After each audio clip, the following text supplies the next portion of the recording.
Hello guys, welcome back to the channel. So இன்னைக்கு நான் ஓடிட்டு இருக்க வண்டி பார்த்தீங்கன்னா இன்டர்செப்டருங்க. ஏன்னா அது நம்ம கிளாசிக்கை விட்டுட்டு இன்டர்செப்டர் ஓடிட்டு இருக்கேன்னு சொல்லிட்டு சில பேர் நினைக்கலாம். நம்ம பிளாக் பியூட்டியை இந்த இன்டர்செப்டர் பைக்கோட ஓனர் வீட்டில் நிறுத்திட்டு இந்த பைக் எடுத்துகிட்டு வந்திருக்கேன். பைக் ஓனர் என் பின்னாடி தான் உட்காந்துட்டு இருக்காப்புல. அவர் பேர் கார்த்திக். ஸோ இன்றைக்கி நீங்கள் டைட்டிலில் பார்த்த மாதிரி நம்ம இந்த வண்டியோட ஒரு ஓனர்ஷிப் ரிவ்யூ தான் பார்க்க போகிறோம். அதுக்காக தான் ஒரு நல்ல ஒரு லொக்கேஷன் தேடி போய்கிட்டு இருக்கோம் பெங்களூரில். ஸோ மஞ்சன்பேலை டேம் அப்படின்னு சொல்லிட்டு ஒரு லொக்கேஷன் பார்த்துருக்கோம். ஸோ அந்த லொக்கேஷன் போகலாம் அப்படின்னு சொல்லி போய்கிட்டு இருக்கோம். அண்ட் இந்த வண்டி உங்களுக்கு நிறைய பேருக்கு தெரியும், நம்ம ஆல்ரெடி ரிவ்யூ பண்ணிட்டோம். பட் இருந்தாலும் ஒரு சின்னதாக ஒரு ஹைலைட் கொடுத்துட்றோம். இந்த வண்டி 47.6 பிஹெச்பி பவர். ஸோ அதனாலேயே வந்து பார்த்திங்கன்னா செம்மையான ஒரு ரீச்சான வண்டியும் கூட. இது 52 நியூட்டன் மீட்டர் டார்க் பவர் இருக்குன்றது நமக்கு அந்த ஒரு பவர் வந்து பார்த்திங்கன்னா கூடுதலாக கொடுக்கும். அது மட்டும் இல்லாமல் இந்த வண்டி உங்களுக்கு தெரியும், இது 650cc ட்வின் சிலிண்டர் ஏர் கூல்டு இன்ஜின் அப்படின்றதுனால ஸோ வண்டியோட பவர் அப்புறம் பர்ஃபார்மன்ஸ் சொல்லவே தேவையில்லை, அவ்வளோ சூப்பரான ஒரு பர்ஃபார்மன்ஸ் இருக்கிற வண்டி தான். இந்த வண்டியை நம்ம பையன் வந்து பார்த்திங்கன்னா ஆல்மோஸ்ட் ஒரு 2 இயர்ஸாக யூஸ் பண்ணிகிட்ருக்காப்புல. அதனால் ஸோ அவர்கிட்ட ஒரு ஓனர்ஷிப் ரிவ்யூ கேட்டலாம் அப்படின்னு சொல்லிட்டு தான் நான் வந்து இன்றைக்கி எடுத்துகிட்டு போய்கிட்டு இருக்கேன். நம்ம அந்த லொக்கேஷன் போயிட்டு ஓனரை பேச சொல்லுவோம். நம்ம வந்து பார்த்திங்கன்னா இப்போ வண்டி நான் ஓடிட்டுருக்கேன், அதனால் நான் வந்து வண்டியை பற்றி சொல்ல முடியாது. லாங் டேர்ம் ரிவ்யூ அப்படின்றபோது ஓனர் தான் சொல்லணும். அதனால் கொஞ்சம் வெயிட் பண்ணேன். மஞ்சன்பேலை டேம் வந்து ஆல்மோஸ்ட் ரீச் ஆகிடுச்சிங்க. மேப்பில் வந்து பார்த்திங்கன்னா உங்களுக்கு வாட்டர் இருக்கிற சோர்ஸ் காட்டுது. அங்கே பாருங்கள், முன்னாடி பாருங்கள், செம்மையாக இருக்குல்ல பார்க்குறதுக்கே. ஸோ இந்த டேம் கிட்ட தான் நம்ம கீழே போகிறோம். நம்ம சேனலில் நிறையா உங்களுக்கு ட்ரிப்பு அதுன்னு சொல்லிட்டு வந்துட்டுருக்கோம். பட் இன்றைக்கி வந்து பார்த்திங்கன்னா இதை வந்து ஒரு ட்ரிப்பை நான் கவர் பண்ண போகிறதில்ல, ஜஸ்ட்டு நம்ம பைக்குக்கு வந்து ஒரு ரிவ்யூ எடுக்கிறதுக்காக தான் நாங்கள் வந்துட்டுருக்கோம். ஸோ பார்க்குறதுக்கு வந்து சூப்பராக இருக்குது. நம்ம கீழே போய் பார்க்கலாம் எந்த அளவு இருக்குது அப்படின்னு சொல்லிட்டு. அண்ட் பைக் ரிவ்யூ தான் மெயினு. நிறையா வந்து பார்த்திங்கன்னா நம்மளோட ட்ரிப்ஸ் அதுன்னு சொல்லிட்டு வந்துட்டுருக்கோம். அதெல்லாம் மிஸ் பண்ணுறவங்க நீங்கள் இது வரைக்கும் பார்க்கல அப்படின்னா பாருங்கள். அண்ட் சப்ஸ்கிரைப் பண்ணுற நல்லுள்ளங்கள் சப்ஸ்கிரைப் பண்ணிவிட்டு கூடவே அந்த பெல் பட்டனை கிளிக் பண்ணி ஆல் அப்படின்னு சொல்லி கொடுங்க. ஏன் அப்படின்னா நிறையா ப்ராப்ளம் வந்துட்டுருக்கு நம்ம யூடியூப்பில். ஆல் அப்படின்னு சொல்லி கொடுக்காதவங்களுக்கு வந்து நோட்டிஃபிகேஷன் போகிறதில்ல அப்படின்னு சொல்லிட்டு யூடியூப்லேருந்து ஒரு மெயிலே வந்துருச்சு. ஸோ நீங்கள் வந்து சப்ஸ்கிரைப் பண்ணிவிட்டு ஒரு சந்தோஷமாக அந்த பெல் பட்டனை கிளிக் பண்ணி ஆல்னு ஒன்று கிளிக் பண்ணி வச்சுக்கோங்க. அங்கே உள்ளே போயிட்டு நம்ம வண்டியோட ரிவ்யூ வந்து கம்ப்ளீட்டாக பார்த்தலாம். கூடவே கொஞ்சம் டேம் அது ஏதாச்சும் இன்ட்ரெஸ்டிங்காக இருந்துச்சுன்னா அந்த டேமையும் உங்களுக்கு காட்டுறேன்.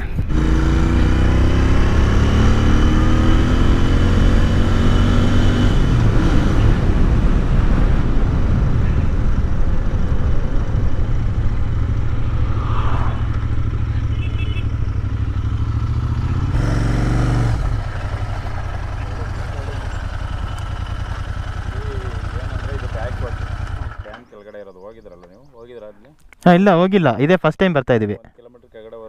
ಡ್ಯಾಮ್ ಗೇಟು ಡ್ಯಾಮ್ ಏರಿ ಔಟ್ರಿ ವರೆದೆ ನೋಡ್ಬೋದು. ಎಲ್ಲೂ ಬಿಟ್ಟು ஸோ இங்கே வந்து பார்த்தீங்கன்னா எல்லாருக்கும் அலௌடு இல்லையா, அதனால் பெர் பைக்குக்கு வந்து 100 ருபீஸ் வாங்கிட்டாங்க. வாங்கிட்டு தான் அனுப்புகிறாங்க. லோக்கல்ஸ் அப்படின்னு சொல்லிட்டு கேஏ வண்டி இருந்தால் மட்டும்தான் அனுப்புகிறாங்க. வேறு ஹிந்திக்காரங்க அங்கே ஒருத்தவங்க வந்து 2 பேர் வந்து கேட்டாங்க, அவங்கள வந்து அலோவ் பண்ண மாட்டேன்னு சொல்லிட்டாங்க. பைக் ரிவ்யூ கொடுக்க வந்த இடத்துல ஒரு vlog பண்ணுற மாதிரி ஒரு சிச்சுவேஷன் ஆகிடுச்சு போல். ஸோ இந்த வீடியோவை நீங்கள் பைக் ரிவ்யூ ப்ளஸ் vlog-ஆக எடுத்துக்கோங்க. ஏன்னா இங்கே பசங்க என்ன சொல்கிறாங்க, கூட வந்தவங்க இந்த இடம் சூப்பராக இருக்குன்னு சொல்கிறாங்க. ஸோ அந்த சூப்பராக இருக்கிற இடத்த வந்து மறுபடியும் நம்ம தனியாக வந்து காட்ட முடியாது இல்லையா. ஸோ இந்த vlog-லேயே உங்களுக்கு, அதாவது இந்த பைக் ரிவ்யூ vlog-லேயே உங்களுக்கு இந்த இடத்தையும் வந்து உங்களுக்கு காட்டிடுறேன். ஸோ அவங்க வாங்கின 100 ருபீஸ் வந்து பார்த்திங்கன்னா ஒரு ப்ரைபு மாதிரி தான், அன்அஃபிஷியல் தான் அது. எந்த ஒரு ரெசிப்டோ எதுவுமே கிடையாது. ஜஸ்ட்டு உள்ளே அலோவ் பண்ணுறதுக்கு வந்து 100 ருபீஸ். நான் கேட்டேன் 2 பைக்குமே சேர்த்து 100 ருபீஸ் வாங்கிக்கோங்கன்ட்டு. பட் அவங்க என்னன்றாங்க, நீங்கள் 100 ருபீஸ் கொடுத்தா போங்க, இல்லைனா திரும்பி போயிடுங்க. நாங்கள் வந்து சில கிட்டலாம் வந்து 500 1000லாம் வாங்குவோம், உங்கள்கிட்ட வந்து 100 ருபீஸ் தான் கேட்குறேன் அப்படின்றாங்க. சரி, காசு வாங்குறதுக்கு அது உண்டான ஒரு வழி தானே, சரின்னு சொல்லிவிட்டு கொடுத்துட்டு வந்தாச்சு. இந்த மாதிரி இடத்துல ஏபிஎஸ் இருக்கக்கூடாது. ஆமாம், அதனால தான் ஸ்விட்சபிள் ஏபிஎஸ் இருக்கும். நிறைய டூரர் பைக்லலாம் பார்த்தீங்கன்னா ஸ்விட்சபிள் ஏபிஎஸ் இருக்கும். இல்லை ஸ்விட்சபிள் ஏபிஎஸ் வந்து பார்த்தீங்கன்னா ரெண்டுமே ஸ்விட்ச் ஆஃப் பண்ணுற மாதிரியும் இருக்குது. சொல்லியிருந்தீங்க இல்லையா. இங்கேயா வெயில் இருக்கே. ஃபோட்டோஸா அவ்வளோதான். இப்போ வந்து நம்ம டேமுக்கு வந்தாச்சு. ஸோ இந்த பைக்கு தான் நம்ம ஒரு யூசர் ரிவ்யூ பார்க்க போகிறோம். ஆல்ரெடி இந்த பைக் டெலிவரி வந்து நம்ம சேனலில் போட்டிருந்தேன். அண்ட் இப்போது ஒரு ஆல்மோஸ்ட் ஒரு 2 இயர்ஸ் ஆயிடுச்சு. 2 இயர்ஸ் ஆயிடுச்சு, அதை கம்ப்ளீட் ஆக போகுது இனிமேல் தான். இந்த மந்த் எண்டில் 2 இயர்ஸ். ஓகே, ஆல்மோஸ்ட் 2 இயர்ஸ், அதாவது 2 இயர்ஸ் ஆயிடுச்சுன்னு வச்சுக்கலாம். இந்த மந்த் முடிஞ்சுன்னா ஒரு 2 இயர்ஸ் கம்ப்ளீட் ஆன மாதிரி யூசர் ரிவ்யூ கேட்போம். எந்தளவு பைக் வந்து இவருக்கு ஒரு ஒரு சூட்டபுளாக இருந்திருக்கு, மைலேஜ், அப்புறம் மெயின்டெனன்ஸு, அதுக்கப்புறமேட்டு ஸ்பீடு கண்ட்ரோல் பண்ணுறது எல்லாமே கேட்போம். ஃபஸ்ட்டு இந்த பைக்கை பற்றி பார்க்குறதுக்கு முன்னாடி ஆல்ரெடி வந்து நம்ம கேடிஎம் உங்கள் பைக் பழைய பைக் ரிவ்யூ பண்ணியிருந்தோம். ஓகேவா? ஏன் ரீசன் கேடிஎம் விட்டுட்டு இந்த பைக் வாங்கினதுக்கு? மெயின் ரீசன் என்னன்னா கேடிஎம்மில் பில்லியன் சீட் கம்ஃபர்ட் இல்லை. ஓகே, ஸோ அது ஒன்று. அப்புறம் கொஞ்சம் வீட்டில் எல்லாம் கொஞ்சம் கம்ஃபர்டபுளாக சேஃப்டியாக இருக்கணும்னு இந்த என்ஃபீல்ட் புது வண்டி நல்லா இருந்துச்சு. ஸோ அதனால தான் இதை எடுத்தது. So mainly for comfort and twin cylinder engine அந்த 3 lakhs ரேஞ்சில் வேறு எந்த வண்டியும் கிடைக்காது.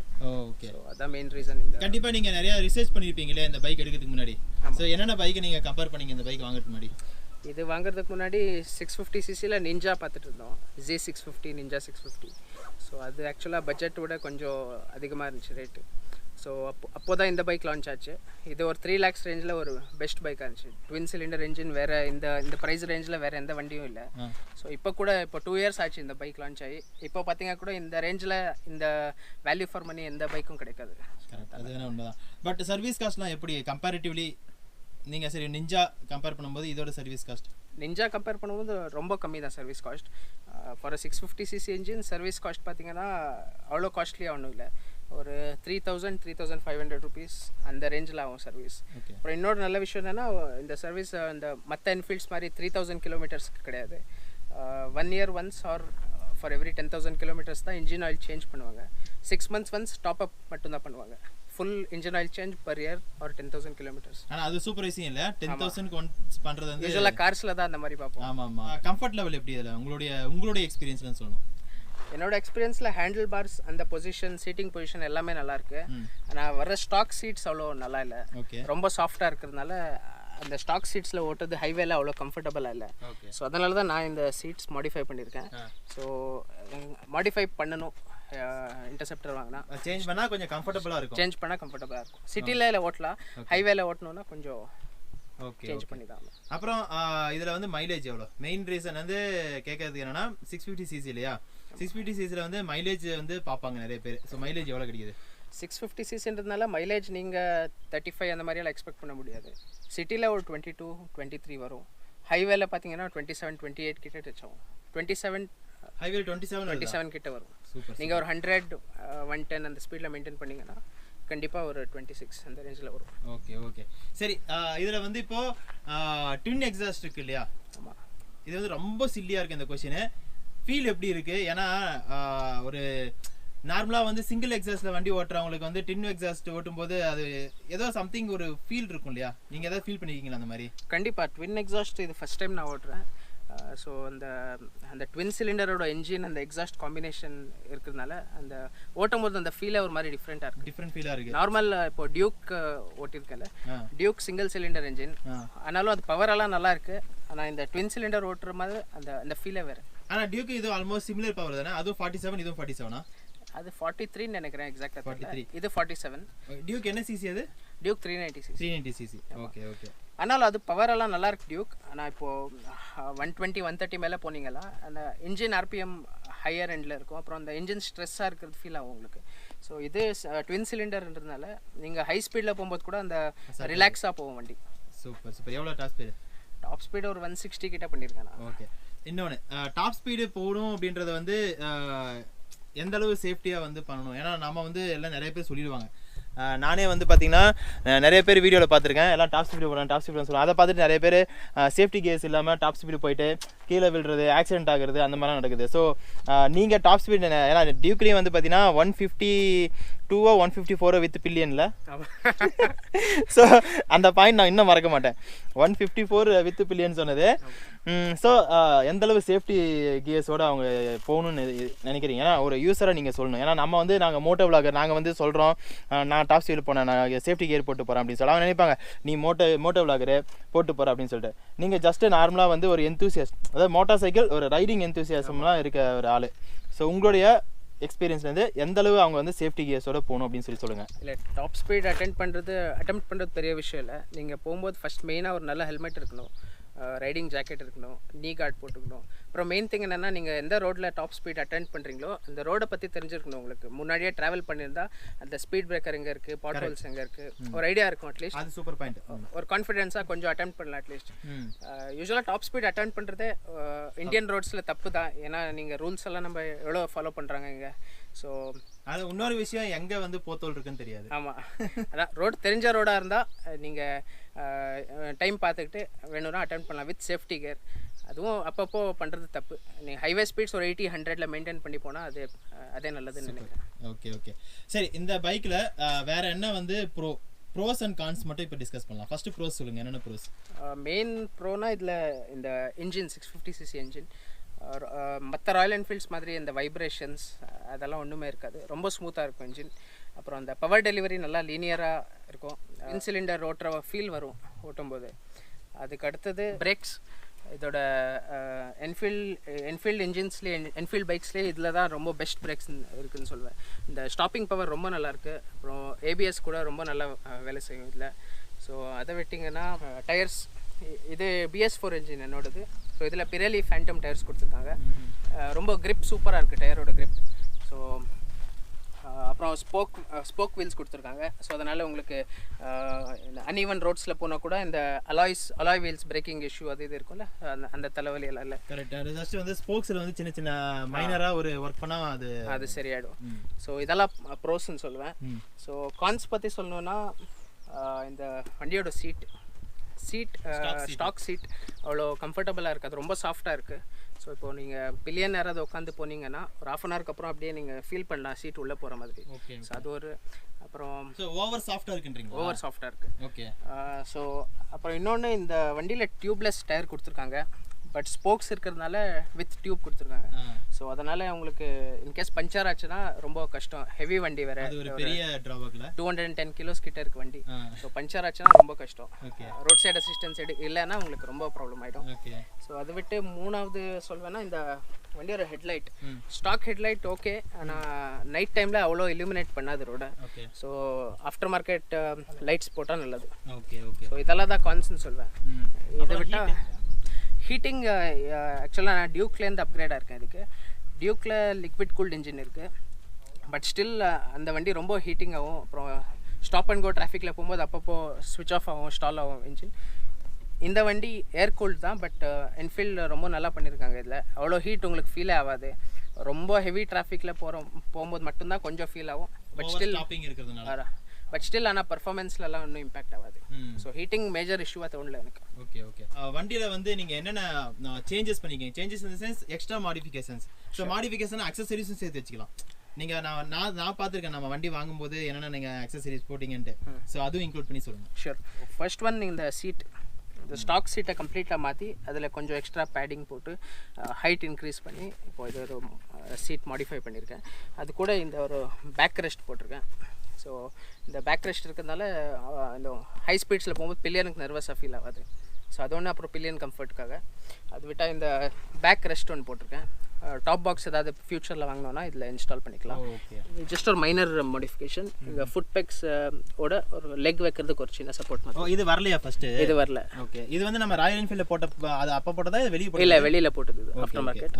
டேங்க்கில் இந்த 3M லேமினேஷன் அது பண்ணியிருக்கேன். ஸோ இதனால் டேங்க்கில் ஒயிட் கலர் இருந்தாலும் ஸ்க்ராச்சஸ் விழுந்தால் நல்லா இருக்காது. ஸோ இதை பண்ணியிருக்கேன். அது விட்டு இது ஒரு மொபைல் ஹோல்டர். இது not a branded one, but நல்லாயிருக்கு. பட் ஆனால் நான் வரும்போது ஃபீல் பண்ணது என்னன்னா, இது அந்தளவு இதாக ஆமாம் ஸ்டடியாக இல்லை. ஆமாம், அப்கிரேட் பண்ணணும் நான் இதை. அதுக்கப்புறம் என்னென்னா, இந்த சீட் ஹைட் இன்க்ரீஸ் ஆனதுனால கொஞ்சம் ஹேண்டில் பார் பொசிஷன் கொஞ்சம் லீன் ஃபார்வர்ட் மாதிரி இருந்துச்சு. ஸோ அதனால் ஹேண்டில் பார் ரைஸ் பண்ணுற மாதிரி இங்கே ஹேண்டில் ரைசர்ஸ் போட்டிருக்கேன். ஓகே. இது எவ்வளோ வருது? இது ஒரு 2000 நினைக்கிறேன். நான் போட்டு 2 வருஷம் ஆகுது. ஓகே. ஹேண்டில் ஒரு 1 inch கிட்ட இன்க்ரீஸ் பண்ணுவோம் ஹைட்டா. ஓகே. ஆன்லைனில் வாங்கிங்களா? இல்லை, ஆஃப்லைனில் தான். பைக் அண்ட் பைக்கரில் கிடைக்கும். எங்கே? Bike and biker. பெங்களூரில் வில்சன் கார்டன் கிட்ட. சரி, ஓகே. ஸோ இது வருது. இதுக்கப்புறம் இந்த விண்ட் ஸ்க்ரீன் போட்டிருக்கேன். இது ராயல் என்ஃபீல்டு ஆக்சசரி தான். அப்புறம் சொன்ன மாதிரியே ஸ்டாக் ஹெட்லைட் நல்லா இருக்கு இல்லைன்றதுனால இது ஒரு after market LED headlight. Okay. அப்புறம் இந்த ஆஃப்டர் மார்க்கெட் ஆக்ஸ் லைட்ஸ் போட்டிருக்கேன். ஓகே. இதுவும் ரொம்ப நல்லா ஹைவேல நல்லா ரொம்ப நல்லா இருக்குது. ஹைவேல இலுமினேட் பண்ணுவோம். நல்லா ஃபேன் மாற்றிருக்கீங்க. இன்னொரு விஷயம் நான் சொல்லுங்கள், இவர் வந்து பார்த்தீங்கன்னா தீவிர தலை பக்தர். இன்னொரு ஹெல்மெட் இருந்தார், அந்த ஹெல்மெட்டோட ஃபோட்டோ எங்கேனாச்சும் போடுறோம் பாருங்கள். ஹெல்மெட்டை ஃபுல்லாகவே வந்து தலை அஜித்குமாரோட ஃபோட்டோ வந்து எம்போஸ் பண்ணிட்டார் அப்படியே. அவ்வளோ கிரேசியான ஒரு ஃபேனு. அதுக்கு எவ்வளோ ஆச்சு அந்த ஹெல்மெட்டுக்கு இது போடுறதுக்கு? அது ஹைதராபாத்துக்கு அனுப்பியிருந்தேன், கொரியர் பண்ணியிருந்தேன். ஸோ அது ஆயில் பெயிண்டிங் பண்ணியிருக்காங்க. அது 4000 rupees. ஜஸ்ட்டு ஹைதராபாத்துக்கு அனுப்பி அது வந்து ஆயில் பெயிண்டிங் மட்டுமே வந்து 4000 rupees. ஹெல்மெட்டோட காஸ்ட்டு 4000. ஸோ அந்த ஹெல்மெட்டோட காஸ்ட் வந்து பார்த்தீங்கன்னா 8000 ப்ளஸ் ஷிப்பிங் சார்ஜ். கரெக்டா? ஓகே. நெக்ஸ்ட்டு இவ்வளோ தான் நான் பண்ணியிருக்கேன் மாடிஃபிகேஷன்ஸ் இப்போதைக்கு. என்ஃபீல்டு அலாய்ஸ் பண்ணுறாங்க இந்த வண்டிக்குன்னு இன்ஃபர்மேஷன் வந்திருக்கு. இன்கேஸ் இன்டர்செப்டர் அலாய்ஸ் வந்துட்டுனா நான் மாற்றுவேன். ஸோ பஞ்சர் ஆனால் ப்ராப்ளம் ஆகாது டியூப்லெஸ் டயர். ஓகே. சரி, இப்போ எனக்கு வந்து 2 கொஸ்டின்ஸ் இருக்குது. அதில் ஒரு கொஸ்டின் நான் இப்போ கேட்குறேன். வண்டியில் பிரேக்கிங் எப்படி இருக்குது? ஏபிஎஸ் இருக்கு இல்லையா அதில்? ஸோ அதனால் கேட்குறேன் மெயினாக. ஸோ இந்த வண்டியில் மற்ற என்ஃபீல்ட்ஸை கம்பேர் பண்ணும்போது பிரேக்கிங் ரொம்ப நல்லாயிருக்கு.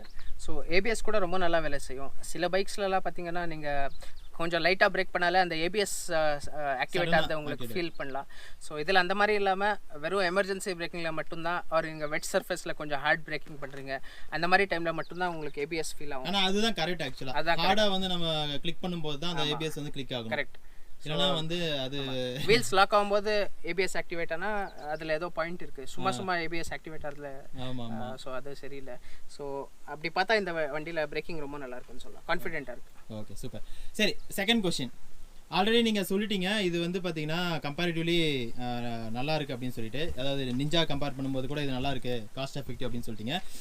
மேபி உங்களுக்கு இதை வந்து அப்கிரேட் பண்ணணும்னு ஐடியா இருக்கா? அப்படி அப்கிரேட் பண்ண ஐடியா இருக்குது அப்படின்னா ஏன், எப்போ? இப்போதைக்கு பார்த்தீங்கன்னா அப்கிரேட் பண்ணுற ஐடியா எனக்கு இல்லை. ஏன்னா இப்போது இதுவே ஒரு twin cylinder engine. So upgrade பண்ணணுன்னா இந்த நெக்ஸ்ட் ஆப்ஷன் உங்களுக்கு பென்னலியில் சில ஆப்ஷன்ஸ் இருக்குது. அப்புறம் நிஞ்சாவில் 650 இருக்குது.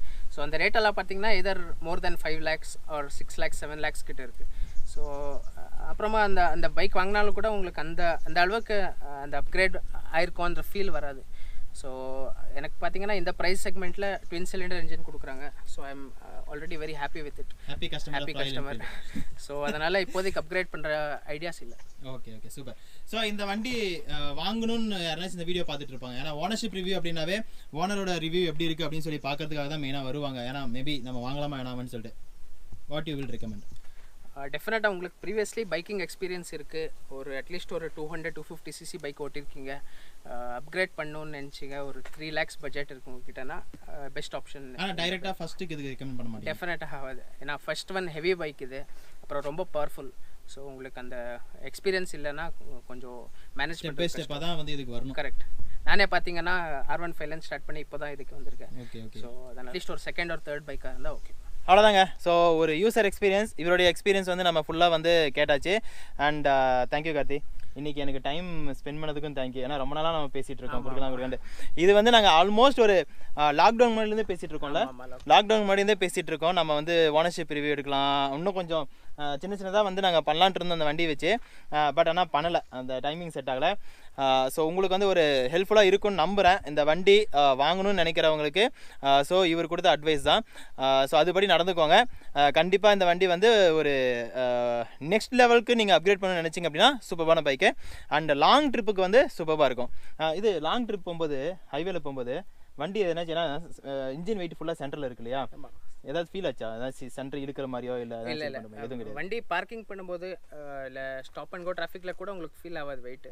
பார்க்கிங் பண்ணும்போது மட்டும்தான் எடுக்கும்போது கொஞ்சம் ஹெவியாக ஃபீல் ஆகும். ஓட்டும் போது டெஃபினட்டாக வெயிட் உங்களுக்கு ஃபீல் ஆகாது. ஓ சூப்பர். ஓகேங்க. ஸோ என்னுடைய கொஸ்டின்ஸு உங்கள் சார்பாக நான் நிறையா கேட்டாச்சு. அண்ட் நெக்ஸ்ட் வீடியோவில் பார்க்கலாம். நெக்ஸ்ட் வீடியோ வந்து பார்த்திங்க அப்படின்னா இந்த வண்டிக்கு சில அக்சசரிஸ் வந்து நான் கொண்டு வந்திருக்கேன். அது வந்து நம்ம எப்படி இந்த வண்டிக்கு செட் ஆகுது அப்படின்னு சொல்லிட்டு இவரே வந்து வண்டி ஓட்ட விட்டு நம்ம செக் பண்ணி பார்த்துக்கலாம்.